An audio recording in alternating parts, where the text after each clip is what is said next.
अध्यात्म विज्ञान कोई धर्म या संप्रदाय नहीं है, ये स्पिरिचुअल साइंस है जो कुदरत के कानून पर आधारित है। ये विज्ञान पूरे ब्रह्मांड के सभी रहस्यों को उजागर करता है और जीवन के सभी पहलुओं को समझने के लिए एक नई दृष्टि देता है। इसी को आर्ट ऑफ विजन कहते हैं, दुनिया को देखने की एक नई दृष्टि, जो अध्यात्म विज्ञानी परम पूज्य स्वामी श्री कमलेशानंद जी के निर्देशन में सनातन सत्य का अनुसंधान कर हमारे जीवन को प्रकाशित करे। जय सच्चिदानंद। मार खाए तारे भगवान याद आवे, बाकी तो याद ज ना आवे। बाकी तमे तमारे घेर, अमे अमारे घेर, अमारा मेहनत नु खाइए, तमारी पे हूँ काम आइए। पण जયારે એમ લાગે કે કઈ ચાલતું નથી કે હવે તમારા શરણે આયા છે કે છે મહેનત ચાલતી નથી। એટલે કબીરજીએ લખ્યું, दुख में सुमरन सब करे। શું કહે છે? दुख में सुमरन सब करे, सुख में करे न कोई। जो सुख में सुमरन करे, इनको दुख काहे को होए। जो सुख में याद करे तो दुख आवे ज नहीं ने। आ तो दुख आवे तारे ज हरी અને સુખ આવે તારે સોની સાંભળે। પણ જીવન જો ને તારે આપણને ખ્યાલ આવે કે ખરેખર આ બધું મોહ છે, એમાં કોઈ જગ્યાએ સુખ જેવું વસ્તુ છે નહીં। સુખ એને કહેવાય કે જેમાં આનંદ પ્રાપ્ત થાય। આ તો આસક્તિ છે। શું છે? આસક્તિ। સુખ નથી। સુખ એટલે આનંદ હોય, કેવું હોય? તૃપ્તિ થાય, માણસ સંતોષ થાય। આમ દરિયા કિનારે બેઠા હોય, નદી કિનારે પેલી ખળખળ નદી વહેતી હોય, જંગલ હોય, પર્વત હોય, પક્ષી હોય, તો આપણને આનંદ થાય, સુખ ના હોય। શું કીધું? આનંદ હોય, એક જાતનું અંદર પીસ પણ હોય અને સેટિસ્ફેક્શન હોય, કન્ફ્યુઝન ના હોય। અને જો કોઈ પણ ભૌતિક વસ્તુ ભોગવશો ને, ખ્યાલ આવી ગયો ને, તો એની અંદર આનંદ નહીં હોય, સુખ હશે। સુખ એટલે શું? મોહ। શું કહેવાય? વિકલ્પ વાળું સુખ। ખ્યાલ આવે ને? એટલે વિકલ્પ વાળું સુખ છે। કેવું છે? અને આનંદ હોય એમાં નિર્વિકલ્પ હોય। શું છે? એટલે આત્માનું સુખ પણ નિર્વિકલ્પી છે। કેવું છે? વિકલ્પ વાળું નહીં। એમ બધા કુદરતી સુખો છે, બધા નિર્વિકલ્પી સુખ છે, ટેમ્પરરી છે પણ નિર્વિકલ્પી છે। અને ભૌતિક સુખો બધા વિકલ્પી છે, એ બધા ભય સંજ્ઞા વાળા છે। કેવા છે? ક્યારે જતા રહે કહેવાય નહીં। ખ્યાલ આવ્યો?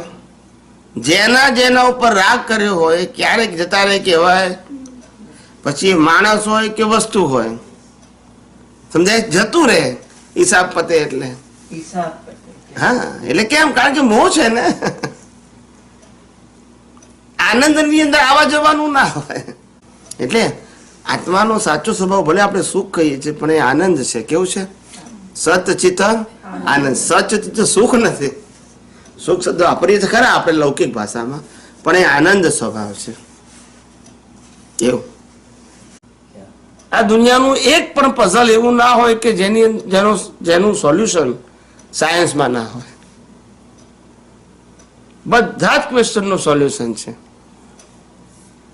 એટલે તો આ સનાતન સત્ય, યુનિવર્સલ ટ્રુથની બ્યુટી જે છે ને, કશું ના હોવા છતાંય સર્વસ્વ છે।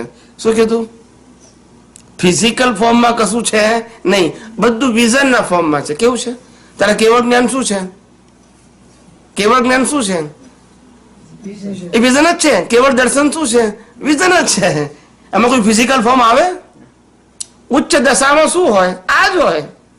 ફિઝિકલ ફોર્મ કશું ના હોય। તારે તો જુઓ, તીર્થંકરો અને મહાન પુરુષ લાભોમાં કેવું બધું ત્યાગ, ભલે ઉદય કર્મ છે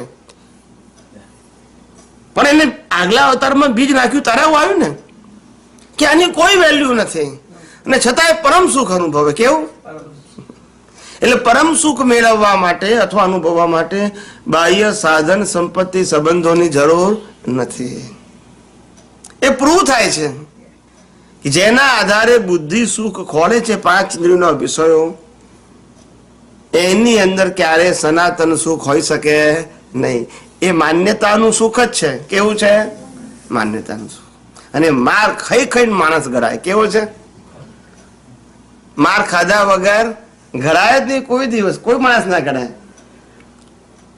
માર ખાય એટલે પાકો થાય, પાછો ભૂલી જાય, પાછો માર ખાય, પાછો ભૂલી જાય. એમ કેટલા અવતાર અપ્સ એન્ડ ડાઉન્સ આવે. પછી નક્કી કરે કે ભગવાન હવે મારે આવા સંજોગો ના જોઈએ. મને કોઈના માટે દ્વેષ નથી, પણ મારે સંજોગ ના જોઈએ ભગવાન. શું કે ખ્યાલ આવ્યો? માણસ જયારે કેટલી વખત લગ્ન કરે અને માર ખાય, લગ્ન કરે ને માર ખાય, લગ્ન કરે ને માર ખાય.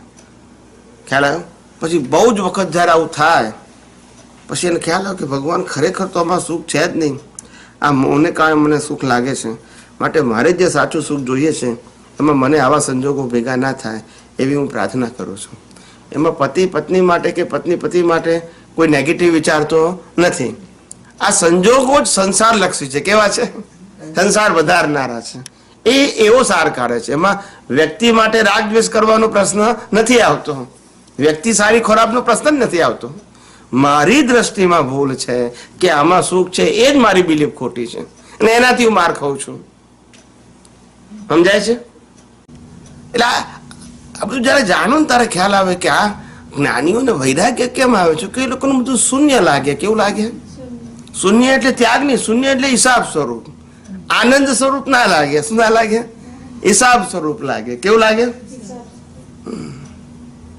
એટલે કીધું ને કે જેમ જે અવસ્થાની વેલ્યુ તમારે 0 થવા માંડશે, 0 તરફ જશે ને, તેમ તેમ તમને એમાંથી રાગ દ્વેષ ધીમે ધીમે ખેંચાઈ જશે. રાગ પણ નહીં થાય અને દ્વેષ પણ નહીં થાય, ખેંચી જાય એમાંથી.